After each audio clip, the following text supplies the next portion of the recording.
Okay. Middle of the concert type shit. I like what I'm seeing.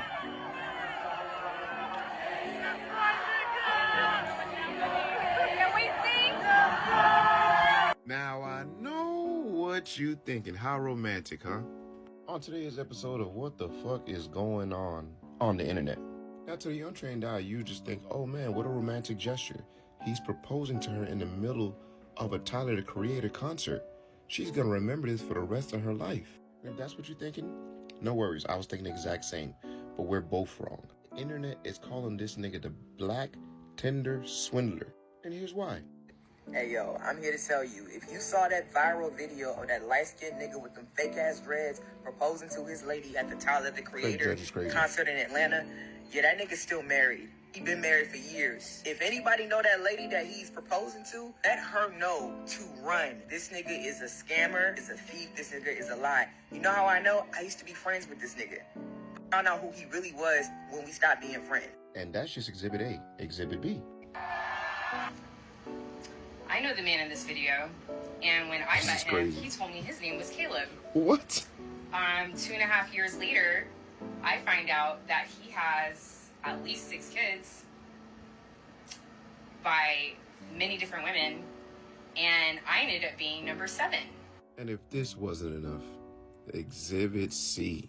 And my personal favorite, he's married to someone else. And that's the real kicker for me, ladies and gentlemen, because plot twist, that means we were never actually gonna get married. So when he proposed to me, he knew we weren't gonna get married. When we started planning our wedding, he knew we weren't gonna get married. When we did our engagement photos, he knew we would not get married. When my family paid deposits for the venue, for the... I don't know how much more of this I can take. This nigga's diabolical. And you know, typically, I'll be the first to tell people, hey man, you gotta make better decisions. But I don't think this is one of those cases. I really don't. I really think this nigga is just a flat-out con artist. I don't know this nigga. But I'm sure the internet's gonna find out who he is very, very soon. Because as you can see with all the exhibits that I just proposed to you guys, it's only a matter of time. This young lady's gonna find out. And she better thank these women because they're about to save her. Because it looked like such a nice gesture, but unfortunately... yeah, you're just another victim. Ladies and gentlemen, the Black Tinder Swindler. For the record, I'm not sure if he met him on Tinder or not. It's just catchy as fuck. Did you see the proposal that happened at the Tyler, the Creator concert in Atlanta? Well, it made so many people smile until they realized who this guy is. Look at that. It seems like the whole crowd is cheering for him.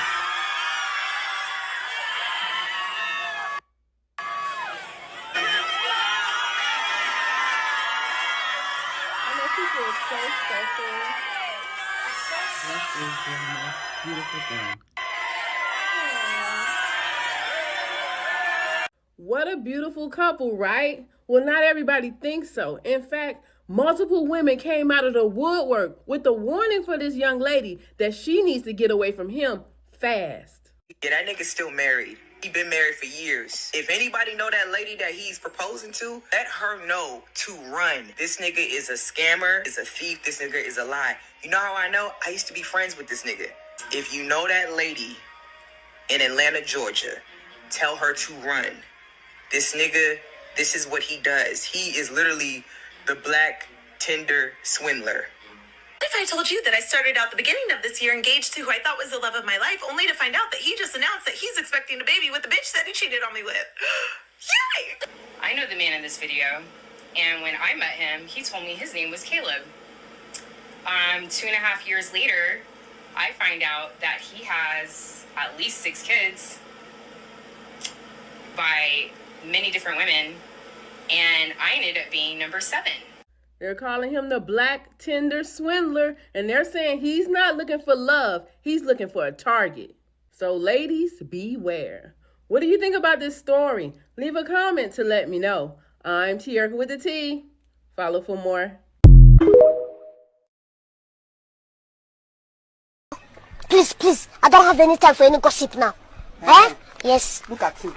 Do something with it. It's just money coming to me easily. Money coming in and needing me. Money coming in repeatedly. Money coming, it's just money coming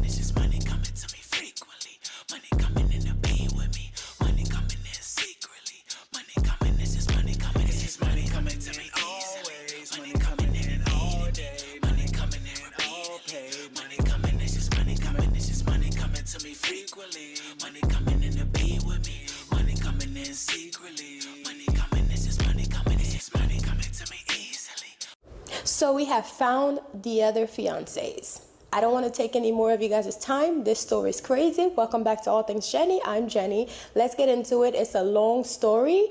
And then afterwards, we're going to share the other fiancés, the other baby moms. Did you see the proposal that happened at the Tyler, the Creator concert in Atlanta? Well, it made so many people smile until they realized who this guy is. Look at that. It seems like the whole crowd is cheering for him.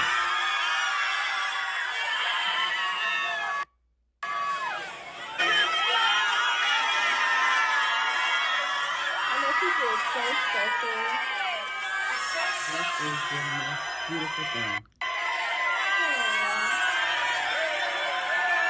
What a beautiful couple, right? Well, not everybody thinks so. In fact, multiple women came out of the woodwork with a warning for this young lady that she needs to get away from him fast. Yeah, that nigga's still married. He been married for years. If anybody know that lady that he's proposing to, let her know to run. This nigga is a scammer, is a thief, this nigga is a lie. You know how I know? I used to be friends with this nigga. If you know that lady in Atlanta, Georgia, tell her to run. This nigga, this is what he does. He is literally the black Tinder swindler. If I told you that I started out the beginning of this year engaged to who I thought was the love of my life, only to find out that he just announced that he's expecting a baby with the bitch that he cheated on me with. Yay! I know the man in this video, and when I met him, he told me his name was Caleb. 2.5 years later, I find out that he has at least 6 kids by many different women, and I ended up being number 7. They're calling him the black Tinder swindler, and they're saying he's not looking for love. He's looking for a target. So ladies, beware. What do you think about this story? Leave a comment to let me know. I'm Tierica with the T. Follow for more.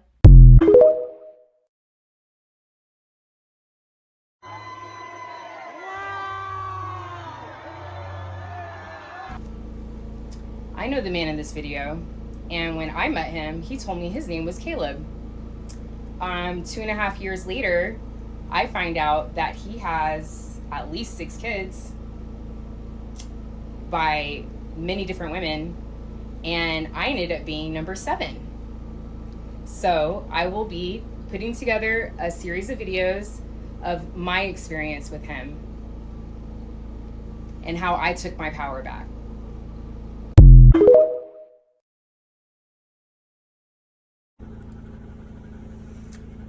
If you guys saw the guy that proposed to his girlfriend at the Tyler, the Creator concert in Atlanta, Georgia, that is my ex.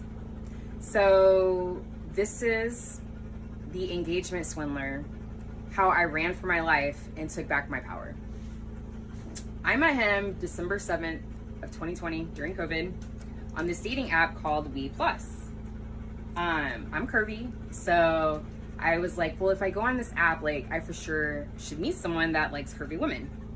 So he ends up hitting me up, and I was a little hesitant at first because he just looked like, you know, I mean, he was a pretty boy. Like, he's 6'5", had, like, orange eyes, light skin, like, not really my go-to because I prefer chocolate men. So, I didn't really entertain it. And then he ends up hitting me up again, and he's like, 6'5", no ladder needed. And so I happened to be, I was like on my roof of my house putting Christmas lights on the house. I love Christmas. I love putting lights on the house. Like, I go all out, inside and out. So I thought that was cute. I was like, oh, that's a cute line, you know? And I was like, okay, well, you know, maybe I will entertain it. Because you know how they say, like, sometimes your person is not your go-to, like someone you would normally date. So I was like, well, I'm open because I really want to meet someone. Maybe like 4 months prior, I had written in my journal about exactly like the type of guy that I wanted and to meet. And so I was really like intentionally dating. So we end up like talking and we agreed to meet up. So I'm really excited because I was like just praying. I was like, God, I just want to meet my person. Like, I'm ready to settle down, start a family. Like, I worked for myself. Like, I built it, you know, to a certain point. And I was like, okay, God, like, I'm ready. Like, I have the time. Like, I'm ready to meet someone. So we end up, no, I had to go to Sonoma County because my friend had just gotten engaged. So we agreed to meet up when I was on my way back down, since I had to pass through LA. So I get over there, and it was like at a like Starbucks, like a shopping center that had like a Starbucks in it. And so he ended up not showing up. So I'm thinking like, okay, like I couldn't get a hold of him, couldn't call him. And I was like, well, maybe he got tied up at work or something happened. So he ends up like apologizing, and you know, we're chit-chatting and we're still trying to like meet up. But again, it's like during COVID, so it's like hard to do that. So we also agreed that we needed both to get tested to make sure, you know, we were good to go for the safety of people, like, you know, in our households. And so we both had gotten tested, and we tested negative. And so I was like, well, hey, like I made a peach cobbler. I'm from Oklahoma. I make peach cobbler like from my grandma's recipe. And you know what they say is the key to a man's heart is through his stomach. So I was like, hey, I made a peach cobbler. Like, I'm gonna be in LA. Like, you know, can we meet? And so he was like, yeah, we can meet. And then he said he would let me know when he was available. So I already had made my way out there. So it was kind of late. It was probably like 9:30, 10 o'clock. And mind you, like, he lives like 2 hours from where my house is. So we end up meeting up at that parking lot, and he pulls up in an Audi. And I'm like, okay, like this matched what he put in his profile about the income that he made. And so, you know, I pull up in my Benz, and, you know, he ends up getting out of the car, and I turn around to get like the peach cobbler out of the car, and, you know, he's looking at the donk, he's looking. So I was like, okay, like he's attracted. And so I give him the peach cobbler. We're like chit-chatting a little bit, not really about anything. And then we were at that parking lot for maybe like half an hour. And then, you know, we talked about like trying to see each other again, and that he would like come out to Orange County. And so I was like, perfect, just let me know. So he get back in the car, you know, we leave. And so that following week, we ended up meeting up. Mind you, during this time, like, we haven't really had any phone conversations. He made up some story that his aunt was visiting, and he wasn't able like to get out, and he had to wait until she left or something like that. And then he sent me a picture of him and like a little chihuahua, saying that it was his aunt's dog. So I'm like, oh, how cute, because obviously I work with animals. So he ends up coming out to my house, and I think I did cook, but we didn't end up eating anything. And so he was only at my house for maybe like within the first, I don't know, 20 minutes, half an hour. He literally had just gotten there and sat down like at my bar area. And so he pulls me close to him, and he starts kissing me. And so, you know, obviously we're both attracted. And so he leads me, like dragging me like straight to the bedroom. And it went down. It did. It went down. It was fun. It wasn't vanilla. Like, I was hooked. So, and it was also unprotected. I know. Stupid. I know. I just felt like I could trust him for some reason. So now I'm like really like into him, because I'm a very like monogamous person. And so I'm an ambivert, but mostly an introvert, and I don't like to serial date at all. Like, it's too much for me. So when I like someone, I like you, and I focus on you, and I really want to get to know you. And so he was supposed to come over again because I made dinner, and he was supposed to come over for dinner and, you know, spend some time with me, and he was a no-show. And so I got super pissed. I was crying. I was like, oh my God, I feel so stupid. Like, I just had like unprotected sex with you and I don't even know you and I need to go get tested to make sure you didn't give me anything and all this stuff. And then he ends up texting me, I don't know, like so late, maybe 4 or 5 o'clock in the morning. And he said that he had gotten pulled over by the cops because it was a curfew in LA and that he was sitting on the sidewalk for like 4 hours or something like that. And I'm like, are you okay? I was so worried, but so relieved that he like finally texted me. And so I'm like, are you okay? Like, oh my God, I can't believe that happened to you. Like, he was like, yeah, when they ran the plates and saw, you know, my license plate and who I was. And I'm thinking like, who you are, okay. But I don't really know people like that. Like, I don't look up people. I don't, if you're like in Hollywood and stuff, like, I don't really know, you know, I don't keep tabs on people like that. So I wouldn't know. So I was just like, oh my God, I'm so happy you're okay. Like, I'm so sorry that happened to you. And so then I felt better, right? And I was like, we need to get tested. Like, I didn't like that. So I'm getting tested and you need to get tested before like we get together again. And so he told me we get tested.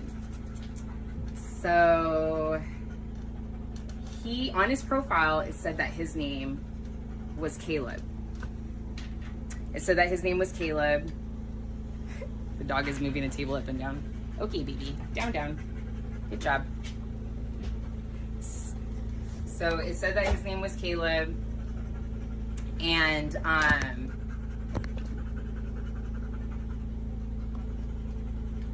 I did do, after he stood me up like that, I did do a background check on him. So I did a background check on him and I couldn't find his name anywhere. I couldn't find it. So I'm like, that's weird. Like, the only Caleb's, and then he gave me his mom's last name that I could find were Caucasian men. So I was like, why can't I find him? This is weird. This is part 1. I will post part 2 after I'm done working. But I just wanted to give you guys a little tidbit or a little something since this video went viral on my experience with this guy, with this Caleb.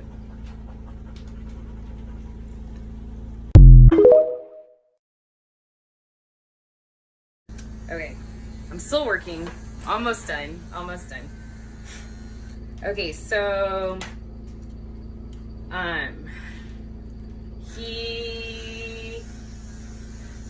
I asked him if he got tested, and he told me, so I got my test results back, and he told me that because he was in the military, that he had to do mandatory checkups or something, like every 3 months, and one of them was like for STDs. Why did I believe that? I mean, I've dated military guys. I ain't never heard of that. I believed everything that he said. It just, because, like, I'm not a liar. I'm, like, overly honest, okay? People don't like that. Some people don't like that about me. I'm overly honest. So I can't fathom that this dude is, like, lying to me. Because who would go to such extents to lie? Like, it's wild. So, I was just like, oh, okay. So anyway, so he would come over, and he would only come for maybe like 2 hours. We would like do it, and then he would leave. And then I was like, why do you only come for like, no, he would only come for like an hour. And so I asked him, I said, why do you only come for an hour and then you leave so fast? Like, and then he said, oh, well, I come from so far away. It ends up taking a total of like 4.5 hours. So that's why, and I have to get back, like, I have work to do or something like that. So I was just like, oh, okay. Stupid. So dumb. I don't know. Y'all gonna talk so bad about me. I was in my bubble. Like, I'm one of those people, I was sheltered growing up, and I just stayed in like my little bubble. Like, I was very naive. And it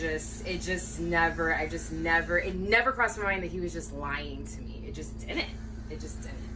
So, I have bought scooters, and you know, it's COVID, so you know, there's a lot of eating like outside, and where I live, there's like a downtown. There's a downtown area with like a lot of restaurants. So we would ride the scooters to restaurants and have a good time. And I had a neighbor that I've known for a long time, and I remember he saw us like kissing in the common, like the garage area or the driveway, and because we were living in a duplex, so he never like said hi to him, or he probably got a weird feeling about him. He really probably did, but that should have been a sign. I just thought he was being rude. Like, okay, he's being rude, but no, I think he had like a bad feeling about him. So anyhow,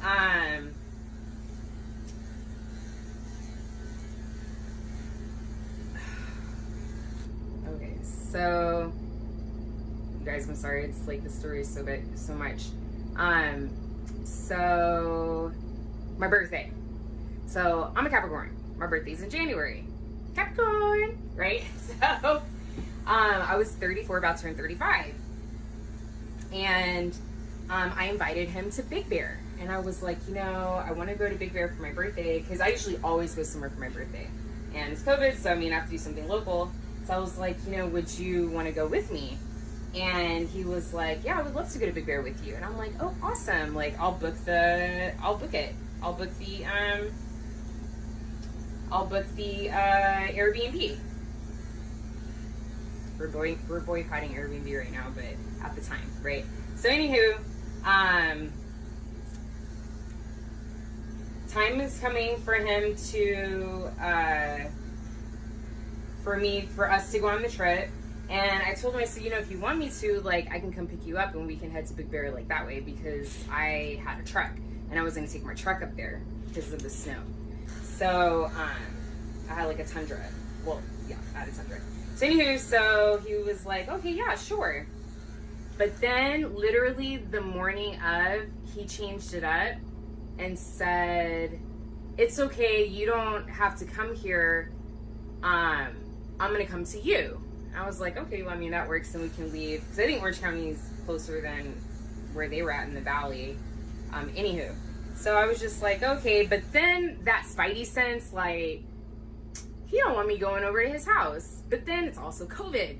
So, but it's not like I needed to go in. I could have just been in the driveway and just, he jumped in the car.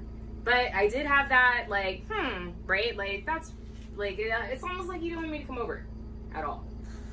So, so we go to Big Bear, have a great time. He parked his Audi in my,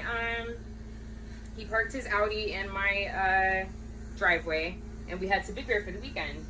So, my birthday falls on MLK weekend always. So,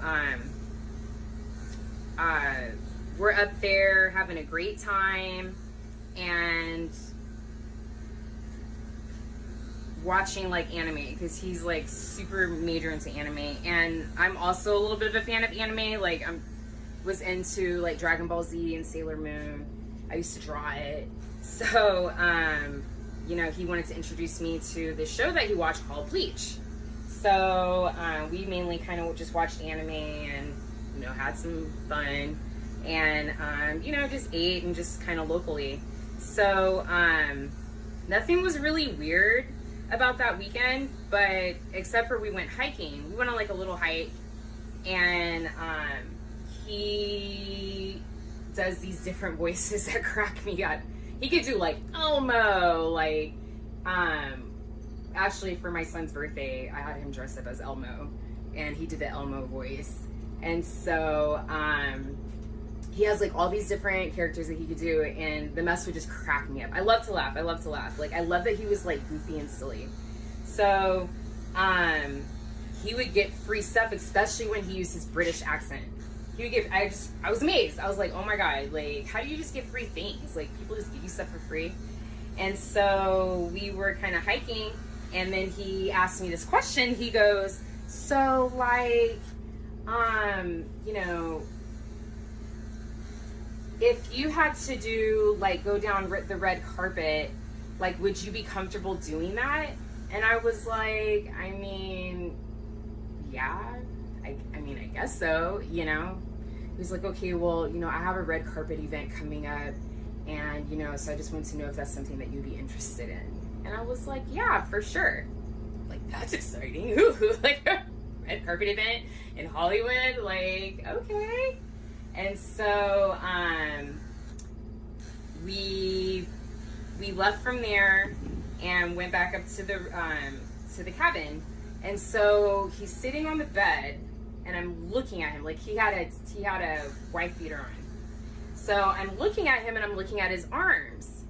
He has all these tats, and I'm looking, and I'm like, he has tattoos of different people's names on his arm.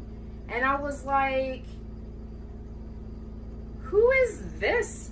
I'm not gonna say his kid's names, but who is this kid?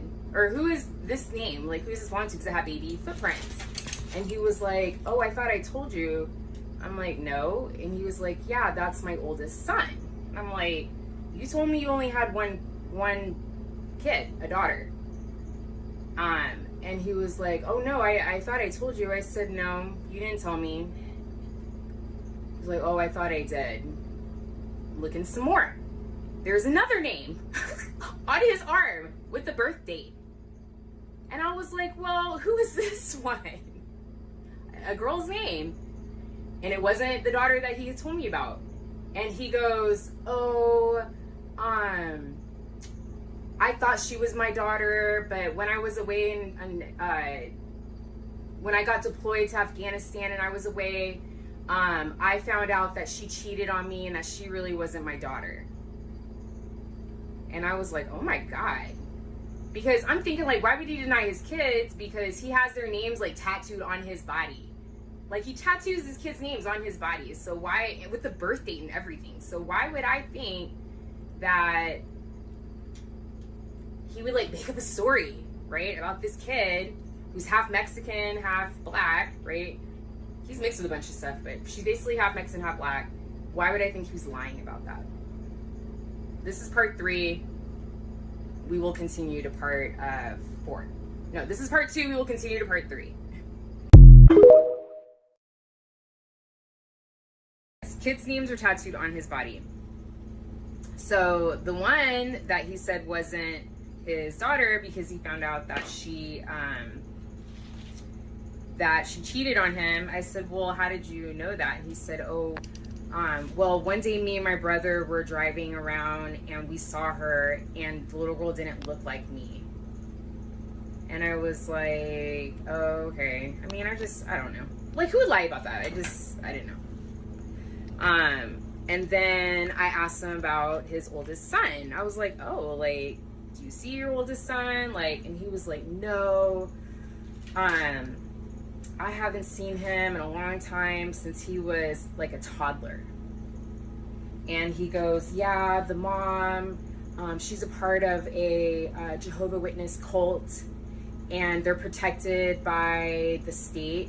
And so they just wouldn't let me see him and there was nothing that I could do. And I was like, oh my God, that's terrible. Like, so she just wouldn't let you see your son? And he was like, no, she wouldn't let me see him.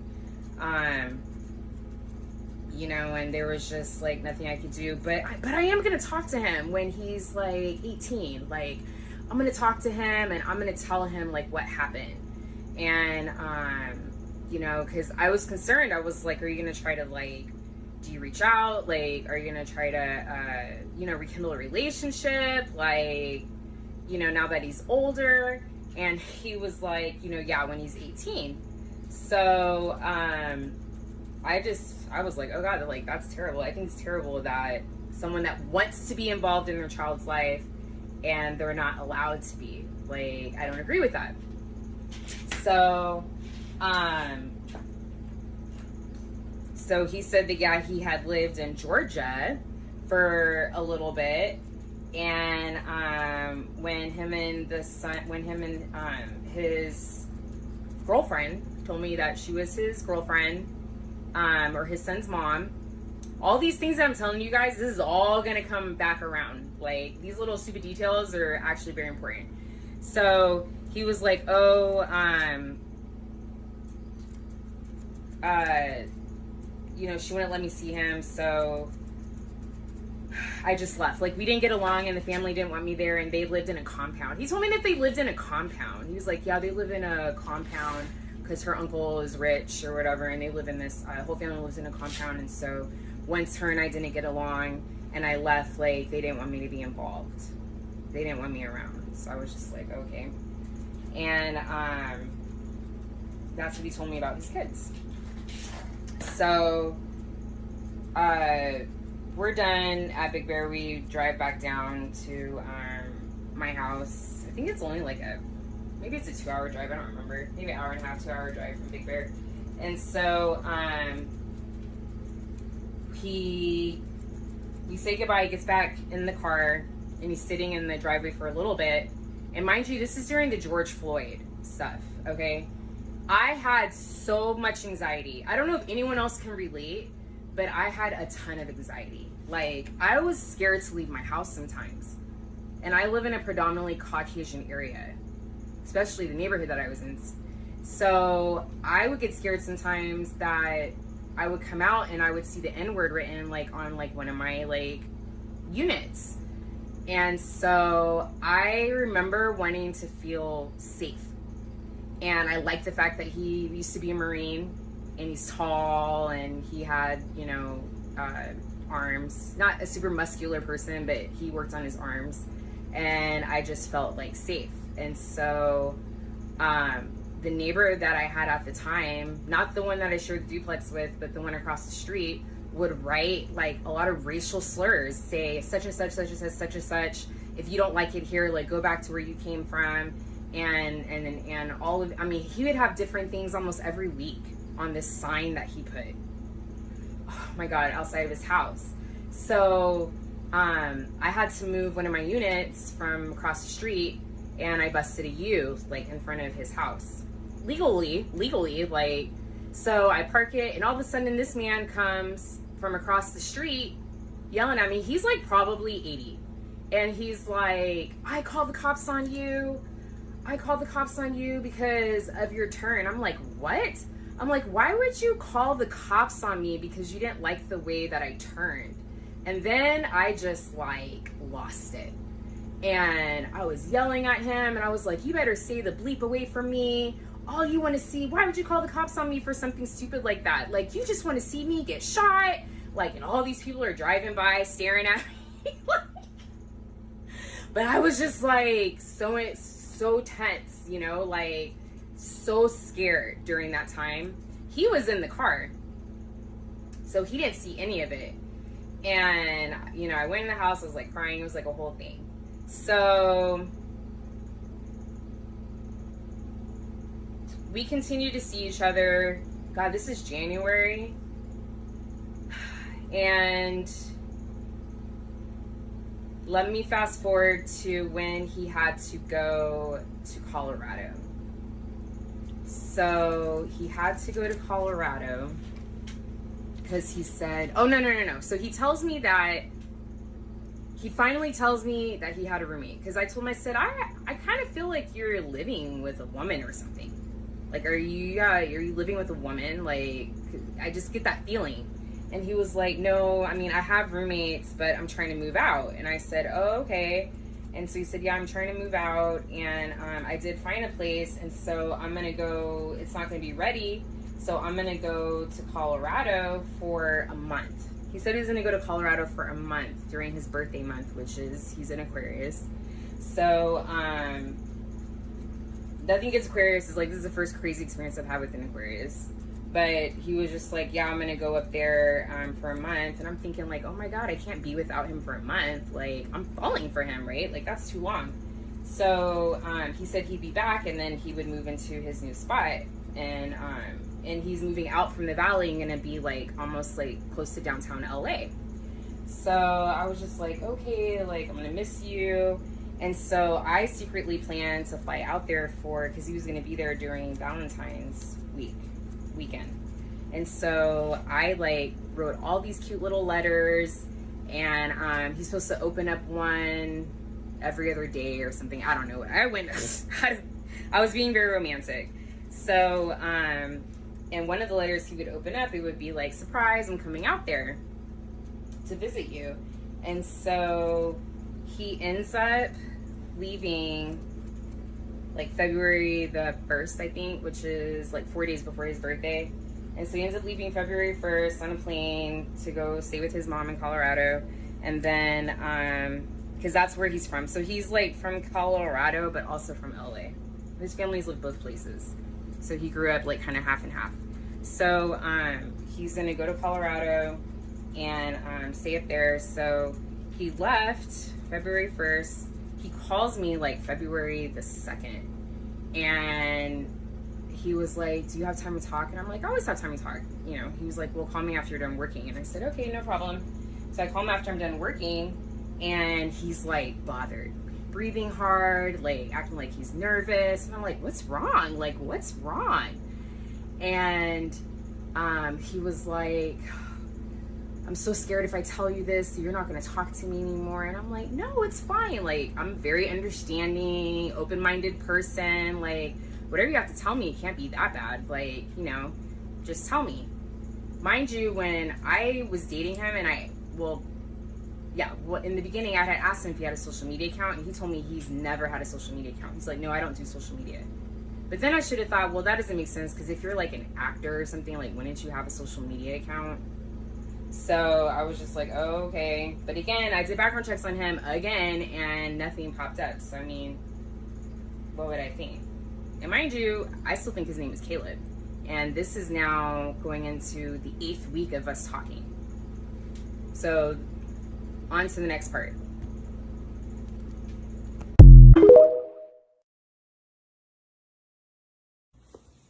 Okay. So this is part 5. Part 5. So he called me, and so I call him after I'm done working. So I give him a call, and he's like acting nervous, and I'm like, just tell me whatever it is that you have to say.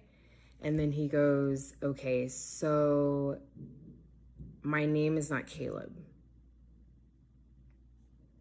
What? Yeah, my name is not Caleb. And I'm like, okay. And so, mind you, this is like February the 1st. I believe. Yeah. Or the 2nd, maybe. No. He went out there on the 1st, and this is February the 2nd. So he gives me the name of a website, or the URL of a website. And he's like, okay, well, on your phone, like, type in this website. And I said, okay. And then I'm just going to say the first part of the website was Byron. something.com. Okay. So I type in the website, and it's him.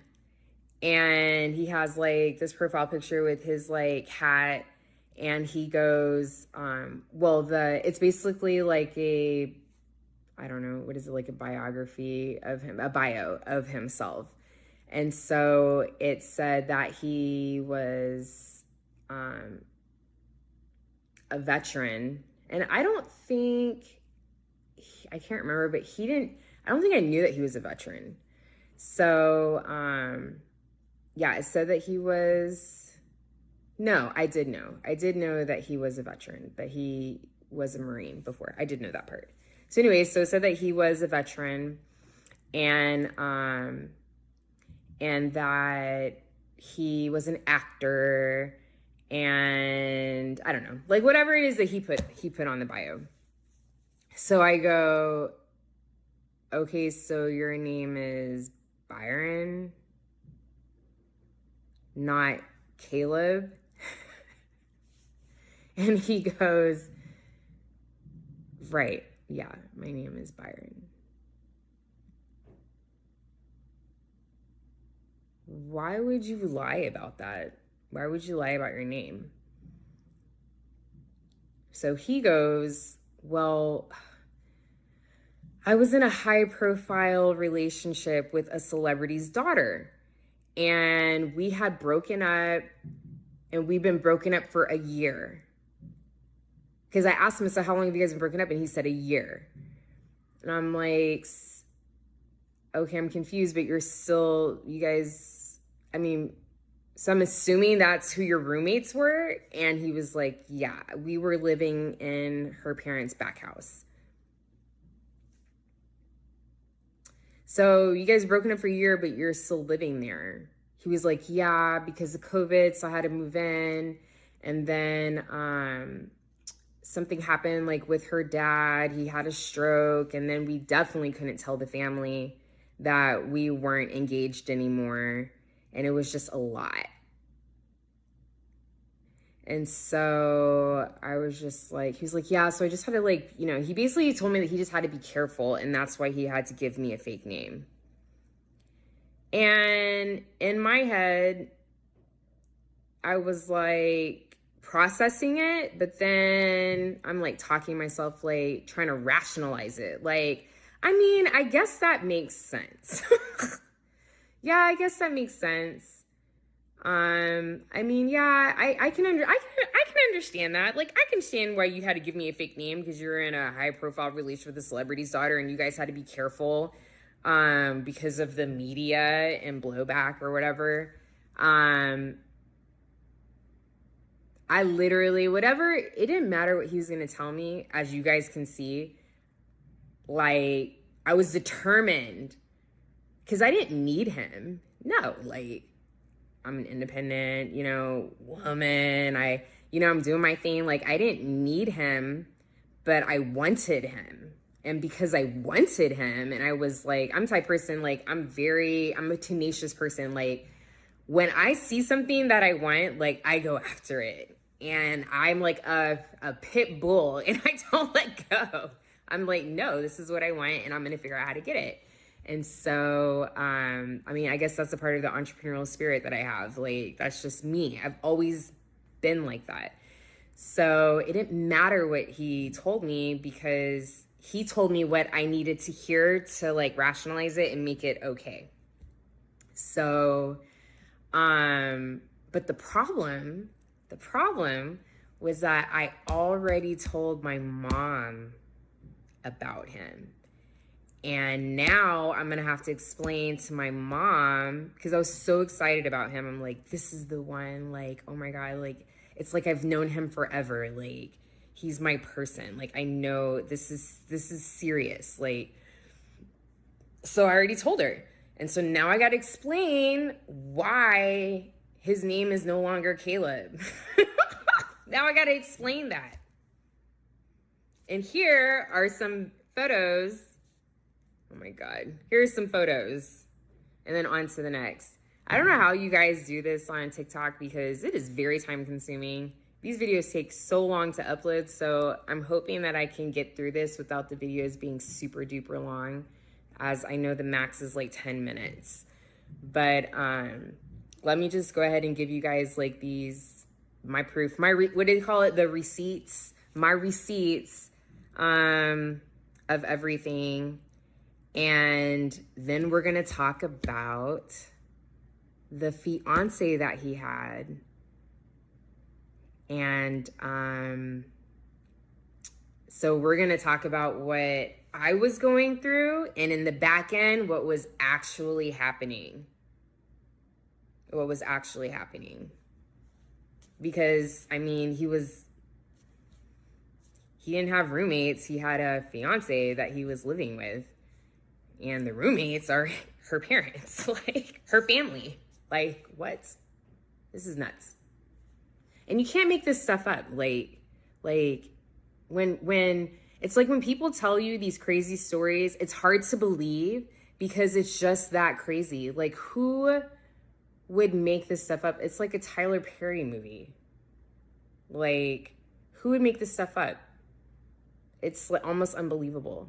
And it's so insane that you're like, that can't be right. That can't be right. So yeah. Alrighty. I'm gonna share these and then we're gonna talk about his ex-fiance. And I have had permission. I got permission from her to share her videos of when she posted about him around that time that he told me what his real name was. So enjoy.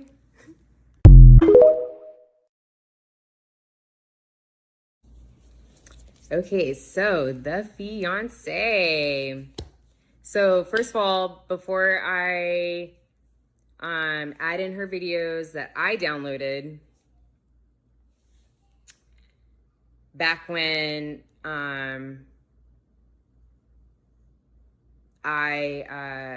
downloaded them when I started to really like decided to take off my blinders and get out of denial and really like realize who this guy actually was and what has been going on from day one, from the moment that he hit me up on We Plus dating app and said hello. Now,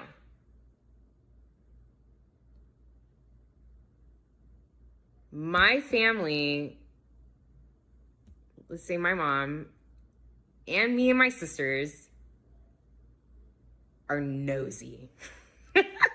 We are nosy, okay? And we do some research. Now, I wish I would have did as much research on him then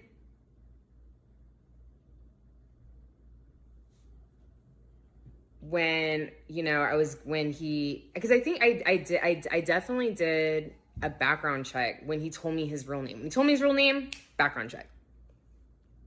There was nothing like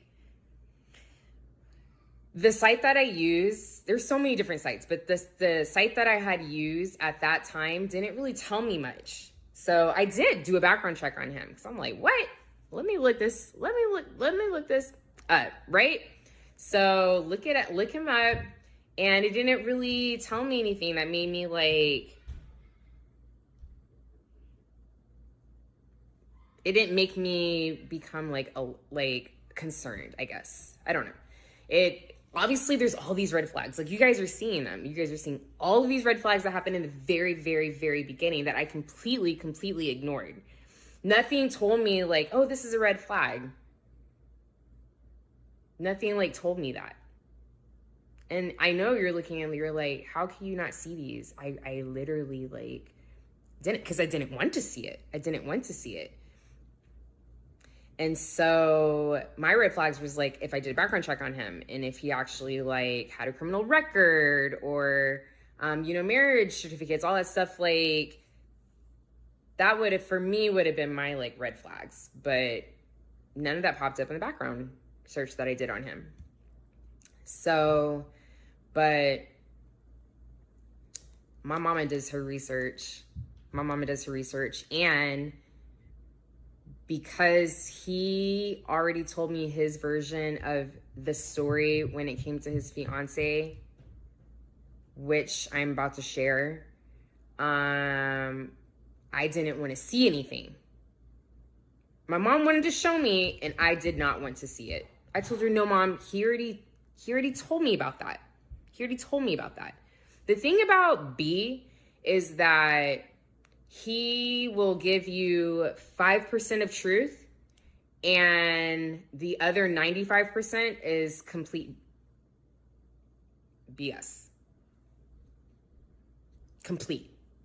Like, and it never crossed my mind that this person was, I've never met somebody who lied. Well, I probably have met someone that lied that much, but didn't realize it when I kind of think back on some of my experiences, but I never met someone that like lied that much.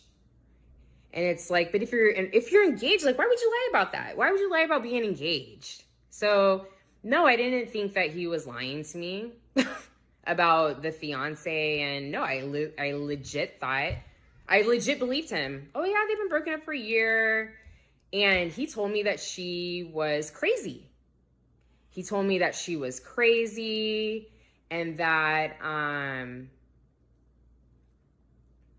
he told me some other stuff. I have to be careful about what I say, but he told me some other stuff and that she was crazy. And, you know, there's always two sides to every story. So,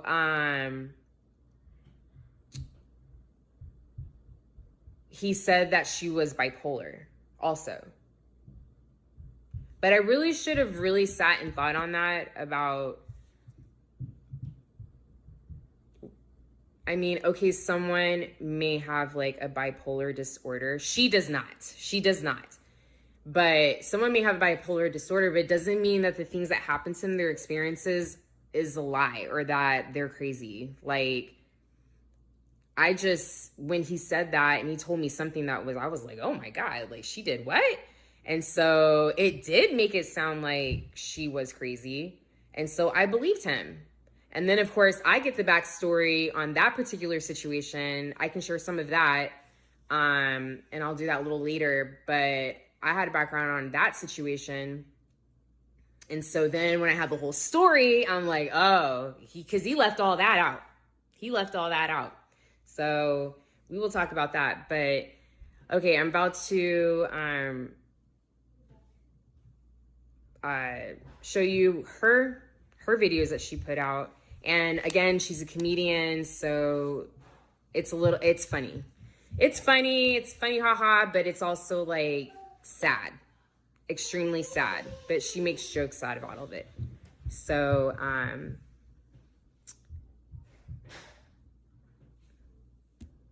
my heart. Okay, she makes jokes out of it, so, I will, you guys can see what she had to say, and I know she will have much more to say. We talked today, so she will have much more to say, but right now I'm just going to show you guys this part.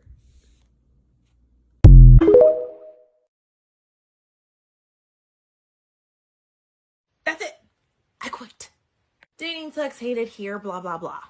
So this one is not about a date because apparently I need to actually go on one in order to keep telling you guys stories. Minor technicality I did not take into consideration. Oh, but do not worry, because considering this is the last story time of 2021, the tea that I'm about to spill is much, much juicier.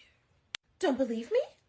Well, what if I told you that I started out the beginning of this year engaged to who I thought was the love of my life, only to find out that he just announced that he's expecting a baby with the bitch that he cheated on me with? Yay! I'm sorry, I shouldn't have called her a bitch. That was misdirected anger. There's literally only one monster in this story. Unless she knew about me, in which case, the bitch stands. But that's not the point. Ladies and gentlemen, sit back while I tell the tall tale of the time that I almost married a narcissistic sociopath. And in case you're wondering, yes, this is going to hurt. The year was 2018, and after a summer of trolloping through the ghetto streets of dating, I finally met a man who, I hate to admit it, but swept me off my feet. And by now, y'all already know what turned your girl real basic real quick. He was tall, he was funny, he was beautiful, he was scrumptious. Sidebar, I am completely convinced that the devil is walking the earth disguised as beautiful men, so from this point on, it'll only be Pee Wee Hermans and Steve Urkels for me. And don't even try to play me with that Stefan or Kel shit. I see right through you. Not today, Satan. So we instantly connected. It was one of those like, I just met you, but I feel like I've known you forever type of connections. And while I thought initially he was just being very intentional of his pursuit of me, I have come to find out that he was just exercising that age-old manipulation tactic used by narcissists all around the world known as love bombing. Yeah, there's definitely going to be multiple parts to this story. Anyway, where was I? Oh, that's right. Love bombing. Super fucked up, but super effective. So much so that I fell in love with him, thought he fell in love with me, and after 11 months of dating, he asked me to marry him. It was not a simple ask. No. Because that's not how narcissists roll. They don't do quiet and intimate. They do loud and outlandish, like fucking flash mobs. Because how else can they ensure maximum humiliation when they up and leave you? I mean, if you're a sociopath, it makes sense. If you're not, well, you're basic. Ooh, pro tip for all my aspiring narcissistic sociopaths out there. If you have any children that you don't actually take care of, but you use as pawns in order to disarm other people, you should totally incorporate them into your con because it works like a charm. We're talking that shit is très magnifique. Now, you know y'all nosy and you want some more tea, so head on over to part 2. Welcome back to the Holiday Limited series. So I Almost Married a Narcissistic Sociopath, brought to you by Dating Sucks and I Hate It Here. Tequila's up. Let's do this. Okay, so now I'm engaged, and I'm not even gonna front. I was so happy. I was like, over the moon, on my knees praying, Jesus, you did it. You see me. Won't he do it? He did though. But now I'm over here like, but what's really good, fam? Anyways, sorry for yelling. So listen, your girl is no spring chicken, so I wasted no time planning the dream wedding that I have literally been thinking of and conjuring up for the past 30 years. Now, for the most part, planning was a cinch. I mean, we had the date, we had the venue, I had my dress, my girls had they dresses. I mean, I was sitting up there on my high horse like, I thought this was supposed to be stressful, but I guess not for me. Little did I know that I would come to wish that my biggest issue was trying to figure out how to keep Uncle Ray Ray and Auntie Poom Poom from sitting next to each other. So, like, I don't know if you heard, but in 2020, the whole world kind of shut down because of this little virus situation. I don't know. If you ask me, it was a little over... Oh my God. Am I dying? I think I'm dying. Oh my God. I gotta take a test. And we're back. Seeing as this is my first global pandemic, I was not prepared for the way in which an entire collective global tragedy will come for your entire life. And you know who it's even more inconvenient for? Trifling heifers who've been secretly in these streets being foul. Now, when you're a narcissist and you are living not just a double life, but 6, 7, 8, 9, 12 different lives, things get real tricky when you're slapped with a stay-at-home order and you're forced to quarantine in your house, thus messing up every cover story you've ever created in your entire existence, because where are you going, my dog? No, really. Where are you going? So it's the latter half of 2020 and my intuition is on trill. A couple situations occurred that now have me realizing the math isn't mathing, because basically he still wanted to be on his fuckboy shit, except the whole world has changed. So he can't move how he used to move, or really he can't hide how he used to hide. You want to know the number one surefire way to piss off a narcissist and have them showing their ass? You know, the real one? Be unrelenting in your pursuit of the truth. As my girl Chelsea Hart would say, they do not like this. One thing you should know about me, if something don't look right, taste right, sound right, feel right, I'm gonna say something, and I'm gonna keep saying something until you make it make sense. And if you can't make it make sense, well then, ain't nobody gonna be happy. This feels like a good time to tell you to run, not walk, to part 3. That's it. Welcome to part 3. Before we continue, I just want to do a little check-in. How are we doing? Are we okay? This is a silly question. No, we're not. But anyway, so at this point, nothing makes sense to me anymore, and I am not letting anything go. And because I'm not letting anything go, he basically powered up on his narcissistic villain powers and decided to go ham on the gaslighting, the manipulation, and the outright emotional and mental abuse. This man spent the next 3 to 4 months trying to convince me that I was out of my whole motherfucking mind. I mean, everything that I shared with him, every vulnerability, every insecurity, every fear, everything that I gave to him because I thought he was a safe space for me, he was now throwing back at me like brrrr. I mean, at this point, he was basically taking every audacity he had ever stored up in his entire life and was firing them off like grenades. For example, he comes to me one day and tells me that he needs to go to Big Bear, which is in the mountains, for a work training. The reason that this is problematic is because we're in a shutdown. There is no work training, my dog. There's barely any work. You must think I'm dumb. He tries to gaslight me into believing that it is because of my severe insecurity that I cannot see things clearly. Because if I could see things clearly, I would see that he's just trying to go do what's best for our family's future. Nah, fam, I see just fine. You trying to go to the mountains and deep dive in somebody else's poonan. Now, did this stop him from going? Absolutely not. He literally dipped out one day while I was in the shower and wait for it, my car. Oh, I'm sorry. Did I fail to mention that at this exact same time, my dad had just had a severe stroke and was in a medically induced coma with the doctors telling us he might not make it? So I'm already depressed. My anxiety is all over the place. And instead of being my rock, my comfort, I don't know, someone to lean on, no, he decided to be Satan incarnate. So after months of literally traumatizing me mentally and emotionally, he decides he's going to go visit his mom. 3 days after he leaves, I get a call from him where he's like, you're batshit crazy, your family's batshit crazy, and honestly, I no longer have the bandwidth and I don't want to marry you anymore. Oh yes, you heard that correctly. He broke off our engagement over the phone from his mama's house in another state. Now, to really paint a picture of just how diabolical a narcissist is, my dad was scheduled to have another surgery and had written us all letters, including him. This man sat there and let me read the letter that my daddy wrote to him and then proceeded to blow up my entire life no more than 35 seconds later. You have made it this far. Welcome to the finale of So I Almost Married a Narcissist.